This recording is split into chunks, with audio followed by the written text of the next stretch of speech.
진짜 추운 날씨네요. 네, 추운 날씨 속에서도 네 다리가 정말 춥습니다. 하지만 참고 일단 청년부 어찌 보면 막내잖아요, 제가. 그래서 굉장히 사실 부담스러운데 그 부담감을 감추고 이렇게 하려고 합니다. 네, 그래도 영광스럽네요. 네, 하나님께서 역사하시길 항상 기도하겠습니다. 네, 오늘은 여러분들에게 처음이기에 가벼운 마음으로 좀 이렇게 전달하고자 하려고 해요. 오늘은 순교하는 방법을 여러분들에게 알려드리도록 하겠습니다. 네, 네, 정말 가볍죠? 네, 네, 정말 진짜 또 저는 또 말 같지도 않은 소리를 하고 있어서 여러분들 생각으로 또 김민식 역시 인식이 했다 이런 생각을 하고 계실 것 같아요. 네, 여러분들이 생각하는 순교의 명대사가 누구라고 생각하시나요? 스테반 집사님, 예수님이요? 네, 맞습니다. 오늘 바로 스테반 집사님에 대해서 말씀 한번 나눠보려고 합니다. 혹시 모르시는 분이 있을 것 같아서 그냥 간단히 알려드릴게요. 그분은요, 예수님을 전하다가 사람들의 돌에 맞아서 순교하신 분입니다. 네, 여러분 모두가 수준이 높기 때문에 다 알고 계시겠지만 혹시나 해서 말씀드렸습니다. 네, 오늘은 그래서 하나님의 말씀을 통해서 순교까지 하게 될 스테반 집사님의 믿음에 대해서 한번 간단하게 알아보고자 네, 이렇게 이야기를 나누고자 했습니다. 네, 오늘 성경을 먼저 함께 읽어보겠습니다. 사도행전 6장 7절에서 15절까지. 네, 다 찾으신 줄로 믿고 우리 광은 형제님부터 이렇게 쭉 돌아가서 15장까지 읽을게요. 7절부터 시작하겠습니다. 시작.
오늘 본문의 간단한 이제 배경들을 보게 되면은 사도들은 초대 교회를 잘 섬겨줄 평판이 좋은 7명을 이렇게 선택을 하게 됩니다.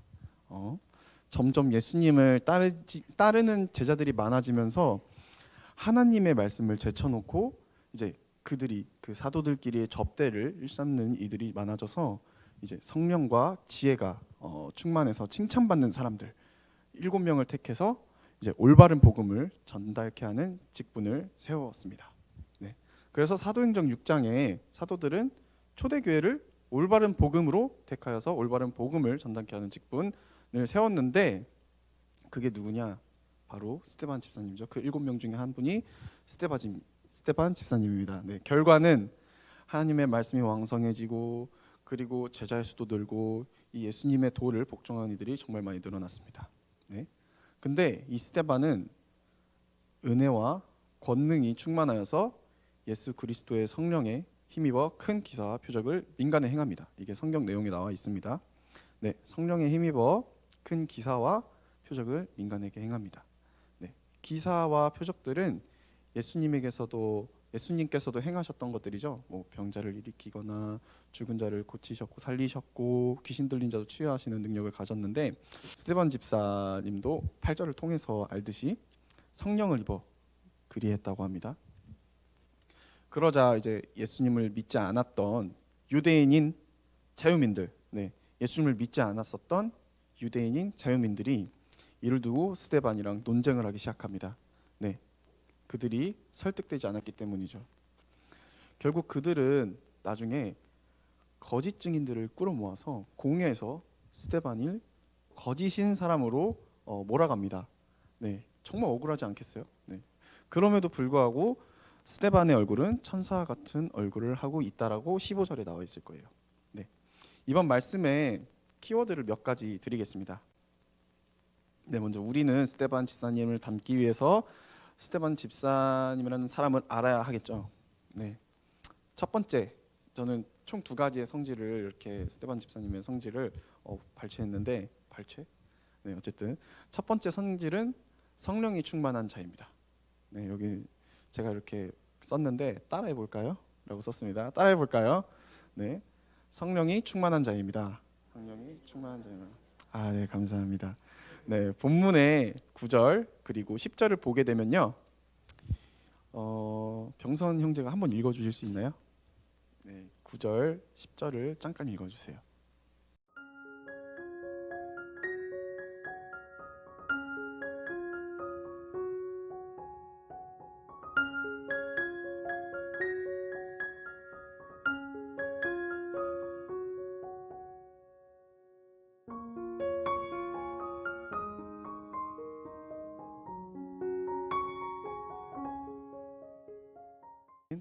네, 이른바 자유민들, 곧 뭐 구레네인, 알렉산드라인, 그리고 길리기아, 아시아에서 온 사람들이 회당에서 어떤 자들이 일어나 스데반과 논쟁을 했대요. 아까 말씀드렸던 거죠. 하지만 그 예수님을 믿지 않는 여러 민족들과 함께 이야기를 했습니다. 스데반 집사님은요. 하지만 그들은 결국 스데반 집사님의 진리를 꺾지 못했어요. 그래서 화가 난 거죠. 자, 그렇다면은 그 성령이 가득한 스데반 집사님의 그 성령이 도대체 무엇일까요? 네.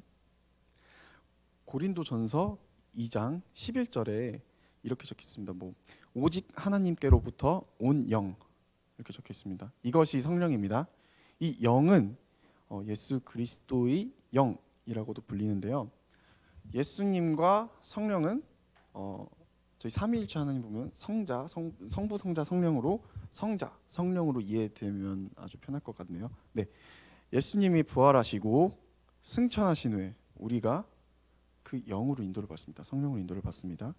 예수님은 떠났지만 예수님의 영은 이곳 이 땅에 머물게 되는 것이죠. 좀 어렵죠? 네, 어려워요. 보이지 않지만 우리와 함께 하시는 거라고 이렇게 믿으시면 됩니다. 네, 그러므로 스데반은 이제 예수님의 영을, 성령을 그걸 가지고 있었습니다. 네, 두 번째입니다. 스데반 두 번째 키워드 은혜가 충만한 자입니다. 한번 따라해 볼까요? 네, 두 번째로 감사합니다. 네, 스데반은 은혜가 충만하다고 합니다. 근데 은혜는 원어로 이제 한국어로 번역해서 다시 말씀드리자면 사랑이 넘치는 친절을 의미하는데요. 이것은 뭐 기쁨을 주는 것 혹은 값없이 주는 선물이라고도 해석하는데, 값없이 주는 선물 많이 들어보셨죠?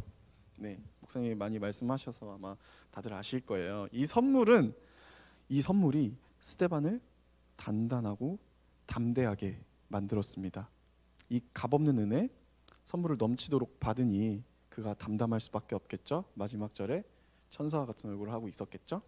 네, 그의 순교는 복음이 이제 자신이 있던 지역을 넘어서 그가 알지 못하는 땅까지 그리고 더 멀리 퍼져나가는 촉매제 역할을 해왔습니다. 그 믿음이. 네. 그 가운데 아까 말씀드렸던 예수님을 믿지 않는 자유민들이 있었습니다. 그들은 여기에서 해석되면은 모함하는 자 그리고 거짓 증인들을 세우는 자들입니다. 네, 그들은 예수님을 믿지 않았기 때문에 그저 자신들의 율법과 전통에 옳지 않은 소리만 하고 있는 스데반에 대해서 굉장히 불만을 가지고 있었고, 그렇기 때문에 거짓말을 하기 시작합니다. 그래서 스데반 집사님은 부당하게 뭐 음해도 당하고 그리고 거짓으로 참소를 당해서 재판을 받게 됩니다. 모함과 거짓이 얼마나 고통스러운지는 여러분 모두가 알 것이라고 생각합니다. 뭐 예를 들어서 죄송해요, 장난이니까 한번 들어보세요.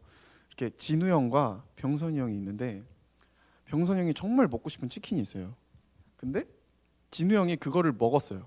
먹고 병선이 형이 내 치킨 어디 갔지? 했는데 옆에 광은이 형이 있으니까 진우 형이 그거 광은이가 먹었어 이렇게 된 거죠. 네, 네. 병선이 형은 이제 광은이가 내 걸 먹었구나, 이 나쁜 놈 이렇게 되는 거죠. 근데 네. 네. 그 거짓 모함을 당했을 때의 기분 정말 나쁘지 않나요? 내가 내가 갑자기 졸지에 범인이 됐는데 누가 바보처럼 이러고 웃고 있겠냐고요. 네. 얼마나 힘들까요, 그런 것들이. 네. 그래서 바로 긴장되겠죠. 막 땀 흘리겠죠. 난 아닌데 이걸 어떻게 설명하고 압박감과 걱정에 사로잡혀 있을 겁니다. 누구나 거짓으로 인한 부당한 재판을 받게 된다면 억울하고 고통스러운 시간을 보낼 거라고 저는 생각이 드는데요. 네. 누가 누명을 썼는데 평온한 마음으로 벌을 받겠습니까? 누가 달게 벌을 받겠습니까? 네. 하지만 그는 고요하고 평안하고 오히려 영광에 가득 찬 얼굴을 하고 있었습니다. 왜냐? 말했듯이 은혜가 넘치고 성령이 함께했기 때문입니다. 네, 그러므로 우리는 은혜가 넘쳐야 됩니다. 그러므로 우리는 성령과 함께 해야 합니다. 네, 그렇다면은 우리는 어떻게 은혜와 성령이 충만하게 살아야 할까요? 네, 첫 번째는 하나님의 값없는 은혜, 그 선물을 받아야 합니다. 근본적으로 은혜를 받는 해답은 바로 하나님의 사랑을 아는 것이죠. 성경 공부 많이 하셨죠? 네, 얼마나 하나님의 사랑을 많이 받는지 다들 경험하고 계실 거라 저는 생각합니다. 네, 하지만 이미 우리는 값없는 은혜를 받았습니다. 우리는 예수님이 십자가 고통을 이겨내시고 그리고 죽음 가운데서 이겨내셨다는 것은 누구나 다 아는 사실일 것입니다. 네, 하지만 왜 그러셨을까요? 왜 십자가에 못 박혀서 죽으셨을까요? 바로 사랑하셨기 때문이죠. 그냥 무조건적으로 저희를 사랑하신 겁니다. 창세기에도 보시면은 다른 천지 창조물을 보면 그냥 보기에 좋았구나, 보기에 좋았더라, 보기에 좋. 근데 저희를 만들었을 땐 뭐라고 하셨죠? 네, 심히 좋았더라고 하셨죠. 보시기에 심히 좋았더라. 네. 창조물을 지으실 때 우리 인간을 지으시면서 하신 말씀입니다. 네, 그렇기에 하나님은 그분은 무조건적으로 사랑하시는 분이라는 것을 그 말씀을 통해서도 알 수 있습니다. 우리가 평생 짊어지게 될 그 죄 가운데서 저희가 예수님을 통해 해방됐습니다. 그 안에서 자유함을 맛보게 된 것입니다. 하나님의 자녀가 된 것입니다. 한소 형제 자유하신가요? 네, 좋습니다. 네, 은혜 받으셨군요. 네, 은혜는요 하나님이 우리를 사랑하신다는 것입니다. 그것이 은혜입니다. 그렇기 때문에 우리가 은혜를 알기 위해선 하나님의 사랑을 먼저 알아야 됩니다. 네, 사랑을 알려면 말씀을 알아야 합니다. 성경 공부 많이 하세요. 네. 은혜는 하나님의 무조건적인 사랑입니다. 네, 하나님의 사랑을 많이 누리셨으면 좋겠습니다. 그런 개개인이 되길 소망합니다. 네, 두 번째, 성령님을 어떻게 내 마음속에 받아들여야 합니다. 성령님을 내 마음속에 받아들여야 합니다. 사도행전 2장 38절에 이렇게 나와 있는데요. 베드로가 이르되 너희가 회개하여 각각 예수 그리스도의 이름으로 세례를 받고 죄 사함을 받으라. 그리하면 성령의 선물을 받으리니. 아멘. 하나님의 뜻이 아닌 나의 뜻대로 살던 삶의 결과는 어떨까요? 하나님이 하라는 대로 안 하고 제 멋대로 살았어요. 그럼 어떻게 될까요? 좀 극적으로 가겠습니다. 공허하죠. 네, 네. 결국 그 결과는 네, 심판입니다. 심판받습니다. 아시겠습니까? 네. 심판받습니다. 네. 네. 정말 극적으로 갔죠.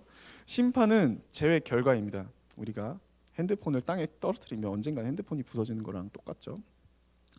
우리 그 자기가 가진 물건은 그 물건의 사용법에 맞게 쓰는 것처럼 이것 또한 그렇습니다. 네. 때문에 우리는 성령을 얻기 위해서 하나님의 마음을 잘 알아 먼저 구별을 해야 할 것입니다. 네. 올바르게 사용하는 것 그리고 그것을 바로 구별하는 것 그것을 진리라고 하죠. 네. 우리는 하나님의 의미와 목적과 가치에 걸맞는 올바른 삶을 살게 된다면 그것을 진리의 삶을 살게 되는 것입니다. 그 진리 가운데선 성령님이 있다고 확신하면서 믿어야 합니다. 그걸 믿음으로써 하나님의 역사하심이 곧 성령님의 모습으로 함께하심을 알 수 있을 것입니다. 네. 사도행전 19장에 하나님이 바울에게 놀라운 능력을 행하게 하셔서 병든 자들과 그리고 악귀들을 떠나가게 하시는 능력을 보게 하십니다. 네. 이것은 본문에 나온 스데반 집사님과 같은 성령이 충만했기 때문에 나올 수 있는 것입니다. 이 성령 충만은 이제 네, 기적과 이적뿐만 아니라 두려움과 환난 그리고 핍박 가운데서도 두렵지 않고 담대하게 담담하게 하시는 그런 능력 또한 보이실 수 있습니다.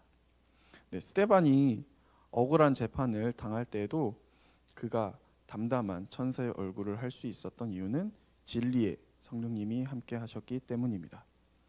그래서 우리는 우리 자신을 믿는 것이 아니라 하나님의 신실하심을 믿을 때 하나님께서는 우리를 평안함과 담대함으로 채우십니다. 이 모습은 믿는 자의 삶 속에서 살아 역사하시는 하나님의 능력을 세상에 확증하는 증거가 될 것입니다. 네, 은혜 넘치는 하나님의 사랑을 누림으로써 성령 가운데 하나 되어 세상을 담대하게 나아갈 수 있는 우리 승리하는 모든 청년부 여러분들이 될 수 있도록 네, 소망하겠습니다. 아멘. 네, 저는 이렇게 끝났습니다. 네, 기도하고 마치겠습니다. 네, 신실하신 하나님, 오늘도 저희가 주를 의지하며 살아가길 원합니다. 한 주간 주님의 말씀을 붙잡고 살아가길 원합니다. 그 가운데 하나님의 성령 은혜와 성령이 함께하여 주시옵시고 저희 삶 가운데 하나님의 진리를 잘 구별하여 하나님의 사랑 충만하게 누리며 일상 속에서 어려운 일 가운데 담대하게 나아갈 수 있도록 함께하여 주시옵소서. 오늘 예배 마치오며 감사드리오며 예수 그리스도의 이름으로 기도드렸습니다. 아멘.